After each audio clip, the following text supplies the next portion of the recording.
Hello students, सो बेटा continue कर रहे हैं हम class 9 science chapter 5 fundamental unit of life का टॉपिक गोल्जी अपैरेटस।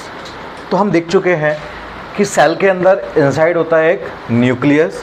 न्यूक्लियस के ऊपर एक मेम्ब्रेन टाइप स्ट्रक्चर होता है जिसको हम ER या फिर हम एंडोप्लाज्मिक रेटिकुलम बोलते हैं। इसकी इनर साइड पर होते हैं RER, मतलब इस पर छोटे छोटे डॉट्स होते हैं, राइबोसोम्स के होते हैं, रफ एंडोप्लाज्मिक रेटिकुलम, और इसके बाहर स्मूथ होते हैं, स्मूथ एंडोप्लाज्मिक रेटिकुलम, जिस पर कोई राइबोसोम्स नहीं होता। अब इसके ऊपर ही कुछ स्टैक्स होते हैं पैकेट्स टाइप के स्ट्रक्चर के, ठीक है, ये वेसिकल्स के बने हुए होते हैं, इसलिए इनको पैकेट्स बोलते हैं। अब इसका काम क्या होता है, जो भी प्रोटीन, लिपिड्स और फैट ER ने बनाया, सिंथेसाइज करा, उसको पैक करना किसके अंदर, छोटे छोटे पैकेट्स में।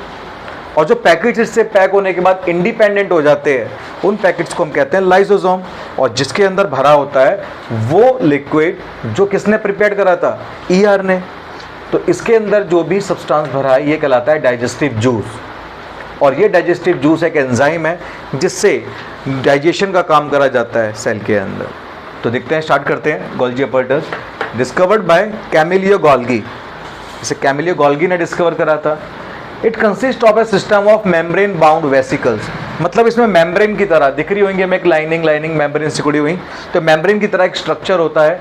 और फ्लैटेंड सैक, फ्लैटेंड सैक मतलब होता है कि कुछ पाउच टाइप का बना होता है इसके अंदर, विच अरेंज्ड ऑलमोस्ट अप्रोक्सीमेटली पैरेलल, कुछ पैरेलल टाइप के दिख रहे होंगे दोनों ये।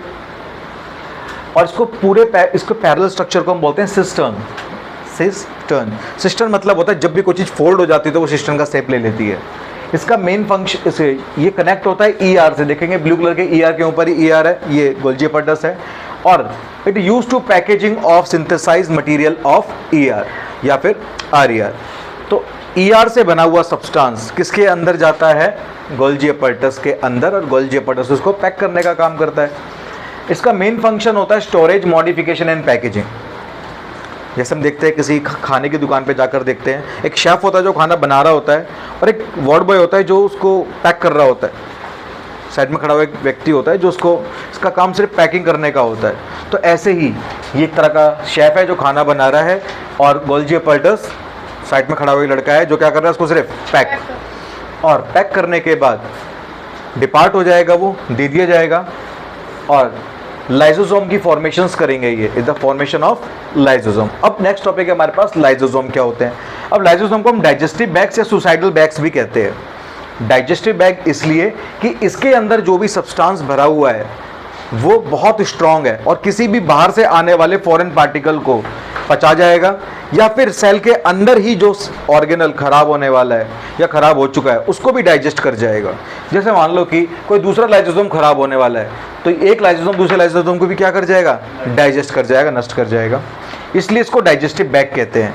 और ये वेस्ट डिस्पोजल सिस्टम के रूप में काम करता है। It act as a waste disposal system. जितना भी वेस्ट जनरेट हो रहा है सेल के अंदर, उसे डिस्पोज करते जा रहा है कौन, लाइसोसोम। और जब कोई सेल डैमेज हो जाता है, वो मरने की कगार पर आ जाता है कि वो डाई होने वाला है, खत्म होने वाला है, तो सारे लाइसोसोम ब्लास्ट कर जाते हैं।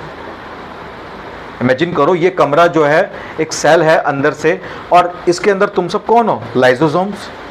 और जैसे ही ये सेल खराब होने वाला है, इसकी दीवारें टूट जाएंगी, नष्ट हो जाएंगी, खत्म होने वाला है, मरने वाला है, सारे सेल्स क्या हो जाएंगे, ब्लास्ट, सुसाइड कर लेंगे। और उसके अंदर जितना भी डाइजेस्टिव जूस भरा हुआ है वो पूरे सेल के अंदर बिखर जाएगा, और पूरे सेल को क्या कर देगा, डाइजेस्ट कर देगा। इसलिए इसको सुइसाइडल बैग भी कहते हैं। आई होप समझ में आया होगा। Thank you.